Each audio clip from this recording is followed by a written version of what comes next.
అమెరికాలోని అలస్కా వేదికగా అమెరికా అధ్యక్షుడు ట్రంప్, రష్యా అధ్యక్షుడు పుతిన్ మధ్య జరిగిన కీలక భేటీ ముగిసింది. దాదాపు 3 గంటల పాటు సాగిన ఈ భేటీ ఉక్రెయిన్ యుద్ధానికి సంబంధించి ఎలాంటి ఒప్పందం కుదరకుండానే ముగిసింది.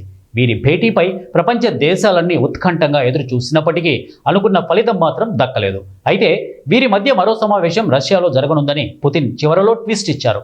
కీలక సమావేశం అనంతరం ఇద్దరు నేతలు భేటీకి సంబంధించిన వివరాలను వెల్లడించారు. ఈ సందర్భంగా ట్రంప్ మాట్లాడుతూ, సమావేశంలో అనేక విషయాలు చర్చకు వచ్చాయి, కానీ యుద్ధానికి సంబంధించిన తుది ఒప్పందం మాత్రం కుదరలేదన్నారు. ఈ చర్చల్లో ఎంతో పురోగతి ఉందన్నారు. అయితే కొన్ని సమస్యలను పరిష్కరించుకోవాల్సి ఉందని వెల్లడించారు. చాలా అంశాలను ఇద్దరం అంగీకరించాం, అయితే కొన్ని ఇంకా మిగిలే ఉన్నాయని అన్నారు. అన్ని విషయాలను పరిష్కరించుకొని అధికారికంగా అగ్రిమెంటుపై సంతకం చేసే వరకు ఒప్పందం కుదరనట్టే అవుతుంది. త్వరలో తాను ఉక్రెయిన్ అధ్యక్షుడు జెలెన్స్కీ, యూరోపియన్ యూనియన్ నేతలతో మాట్లాడతానని ట్రంప్ తెలిపారు. తాను మళ్లీ పుతిన్ను కలుస్తామని చెప్పుకొచ్చారు.